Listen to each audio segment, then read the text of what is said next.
Hello, so here is a snippet of working on a tuck command. So that you can call it tuck, you can call it under. The idea is that this is something where she goes underneath your leg and lays down. This is great for when you're at restaurants, when you're out and about.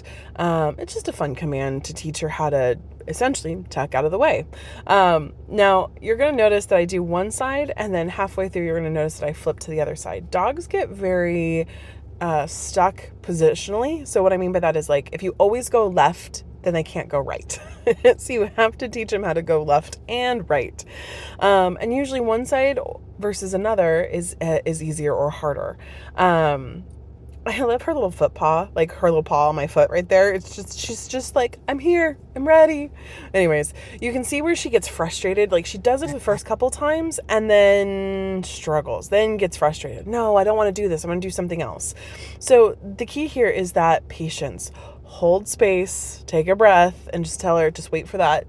Okay, she plops down. And if she really fights you, tell her, and then ask her, Lola, I need you down. And when she does try to pop herself out, I lure her back in because she does know the command. She is doing it. And right here, I was also trying to build time frame. I was trying to build how long she was going to settle underneath. You can also work on asking for a down place or a down stay and building the duration of how long she does a down. That will help too when she does a tuck command, because the only difference is that she's tucked under your leg versus on a place cot. So this is when I switch to the other side. And you can see she's like, maybe, I don't know. I don't think it's this rep. I think the next one. Like, she completely crawls around my shoe. And it was just funny because she was like, I'll just keep my nose to it. I'll keep my butt up in the air right here. Like, look at that. What is she doing? This is where you get to enjoy the learning process with her and do it a couple times and then go off and do something else. When she gets really frustrated, then okay, let's go off. But this is something fun to work with. It's one of those lazy training hacks to help her get her mind engaged, but also to just help with some manners as well. Now, she is getting huffy, but she's not demand barking. She's not pawing at me hard.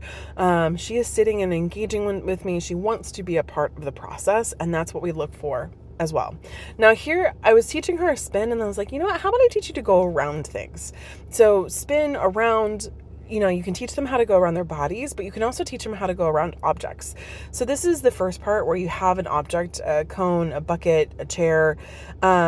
Now, what you're going to do is, it's whatever side you're going to send her around. So if you're facing the object, if you're going to have her on your left, you're going to take a step backwards with your left foot. So that's how you're going to kind of stand. If you're going to send her on the right, you're going to take a step with your right foot. The idea is that, look at the hips. Your hips are open to the outside of that circle. So eventually, when you take that step forward with your right foot, it's going to send her around something. I don't know if I'm explaining this the best, but the idea is that your body is the cue, and that's what we were working on. And then here's the clip of us at Home Depot. We saw kids, we saw people, we saw 3 dogs. She did really well. We did get a little pulley, and it was a couple times to re-engage, and you can see when she decides to look. Now, what I'm rewarding, and I took the sound off, but every time she looks at a distraction, I'm marking it with a yes. So instead of trying to get her to look at me and rewarding, I want her to actually process the distractions. So she looks at it, yes, good girl. Now, if she turns and checks in with me, she's going to get a cookie. But the idea is that marker, that praise, is when she processes. We want her to see the world around her. And right there, you can see where she's like, I did it. And then she goes and looks again. This is what we want when we get overexcited, is I can actually process what I'm seeing, but then I keep going forward. And you can see when she looks up and she's excited, and she's very nosy. We check every aisle, but that's okay. That's what we want.